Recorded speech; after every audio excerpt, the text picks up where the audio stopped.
경제 쏙쏙 시간입니다. 오늘도 경제부 강은나래 기자와 함께합니다. 안녕하세요. 네, 오늘 첫 소식은 호텔업계 얘기입니다. 호텔에서 인형이나 아니면 뭐 가운 같은 거, 향수 같은 거 파는 건 봤는데 요즘에는 호텔이 김치도 팔아요? 네, 그렇습니다. 그냥 팔기만 하는 게 아니라 아주 굉장히 적극적으로 팔고 있습니다. 국내 주요 호텔들이 자체 브랜드, 그러니까 PB 상품 판매 경쟁에 팔을 걷어붙인 모습입니다. 김치도 팔고요, 이불이나 향수도 팔고 옷도 팔고 안 파는 게 없을 정도입니다. 네. 먼저 조선 호텔 같은 경우에는 김치, 가정 간편식 등을 팔고 있는데요. 2018년부터 시작해서 지금은 한식뿐만 아니라 중식, 양식을 망라한 50여 종의 간편식을 팔고 있고요. 조선 호텔 김치는 올해 1월에서 7월 기준 매출액이 전년보다 24%나 올랐습니다. 침구 전용 브랜드 더 조선 호텔도 운영 중인데 침구 관련 브랜드 매출 1위입니다. 네. 워커힐은 1997년부터 김치를 팔기 시작해서 오랜 단골이 많은 편이고요. 워커힐 스토어를 운영 중입니다. 또 롯데호텔도 올해 1분기 김치 매출이 전분기보다 20% 넘게 늘었습니다. 김치 외에 커피 정기 배송 서비스도 인기고요. 침구 브랜드도 따로 있습니다. 이 밖에 파라다이스 호텔은 1분기 향수 디퓨저 매출이 1년 전보다 80% 급증했습니다.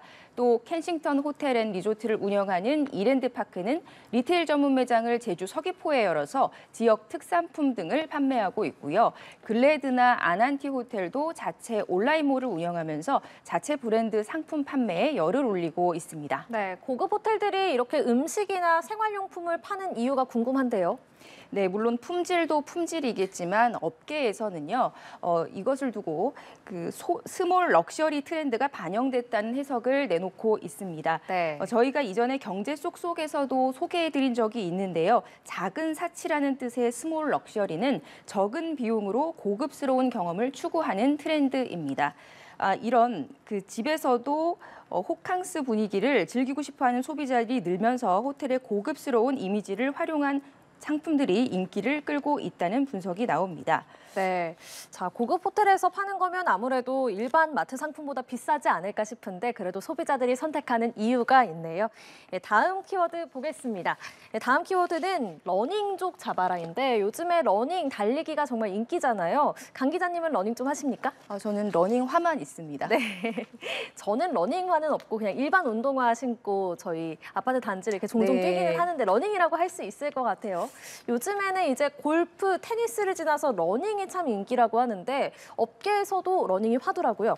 네, 그렇습니다. 저희가 앞서 러닝화 계급도를 한번 소개해드린 적이 있었는데요. 러닝 붐이 일면서 러닝화의 품질, 기능, 가격을 비교해서 줄을 세운 목록이었습니다.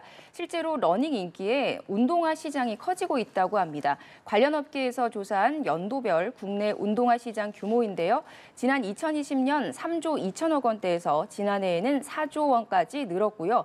올해는 4조 원을 거뜬히 넘길 걸로 추산됩니다.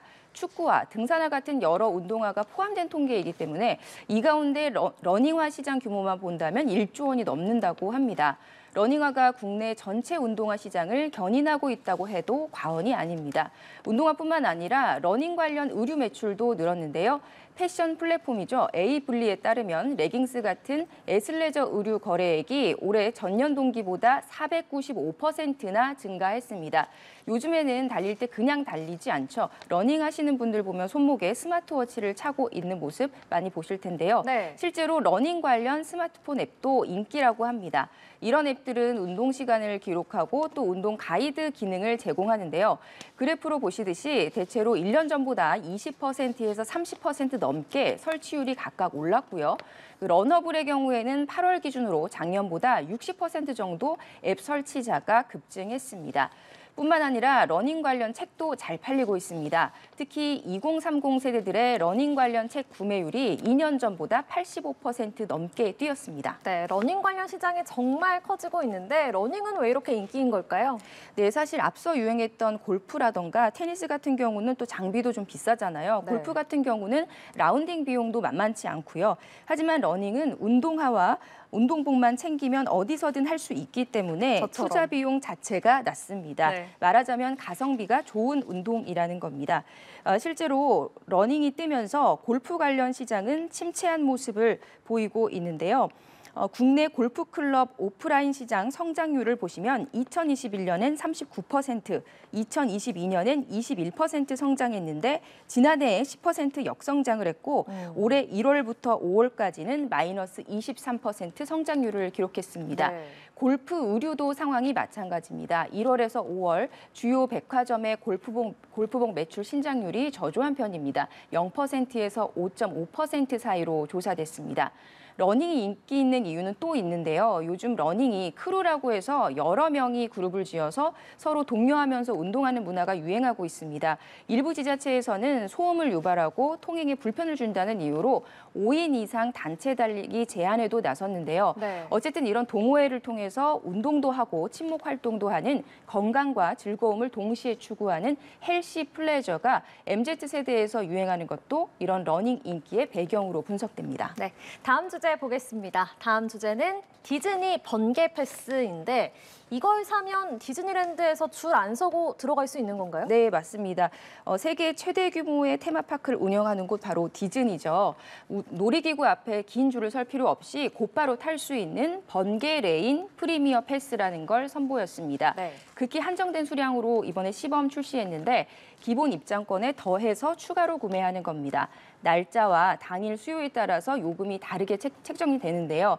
일단 미국 플로리다 디즈니월드에서 오는 30일부터 살 수 있고 가격은 최저 137달러, 그러니까 우리 돈으로 한 18만 원 정도고 최고가는 478달러, 약 65만 원입니다. 네. 미국 다른 지역 디즈니월드나 디즈니랜드에서도 세금 별도로 해서 400달러 정도의 일단 시범 판매를 한다고 합니다. 디즈니 리조트의 일일 입장권 가격이 14만 원 정도거든요. 그러니까 최대 4배가 넘는 가격에 이 번개 패스를 파는 겁니다. 와, 너무 비싼데요? 보통 우리가 놀이공원 같은 데를 갈 때 혼자 가는 것보다는 어린아이와 같이 가족 단위로 많이 가기 네, 마련인데 맞습니다. 그러면 4인 가족이 간다고 치고 각각이 이 패스를 산다고 하면 최대 250만 원 정도가 되는 거잖아요. 사람들의 반응은 어떻습니까? 네, 그런 점 때문에 사람들의 반응이 크게 엇갈리고 있는데요. 관련 기사에 달린 댓글들을 보면 돈으로 새치기 특권을 판매하는 게 아니냐, 또 경제력으로 손님을 차별하는 것이다. 번개 패스를 이용하는 다른 가족들을 보면 돈이 없어서 자녀와 함께 줄 서고 있는 부모는 분명히 죄책감을 느낄 것이고 자녀들은 상대적 박탈감을 느낄 것이다. 동심 파괴다. 이런 부정적인 반응들이 있고요. 또 반대로 이건 문제될 게 없다. 이런 의견도 적지가 않습니다. 네. 시간은 소중한 자원이고 돈을 내고 그 시간을 사는 것뿐이다. 시장 경제 원칙에 부합하는 전혀 문제될 게 없는 거래다. 강제성 없는 선택의 문제다. 또 비행기 1등석을 돈 주고 사는 것과 다르지 않지 않냐, 이런 의견들입니다. 놀이공원에 이런 VIP 패스가 도입된 게 처음은 아닙니다. 네. 미국 유니버설 스튜디오도 익스프레스 패스라는 이름으로 줄서기를 면제해주는 입장권을 팔고 있고요. 국내에서는 에버랜드, 롯데월드도 이런 종류의 패스권을 판매하고 있습니다. 네, 가치관에 따라서 이 줄서기 면제권에 대한 생각은 좀 달라질 수 있을 것 같습니다.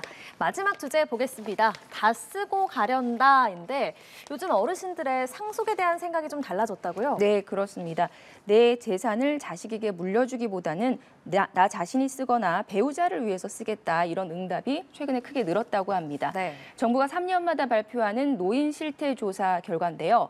65세 이상 노인 만여 명에게 어떤 재산 상속 방식을 희망하냐 물었더니 일단 절반 이상이요. 장남을 우선적으로 고려하기보다는 모든 자녀에게 골고루 상속하겠다, 이렇게 답했습니다.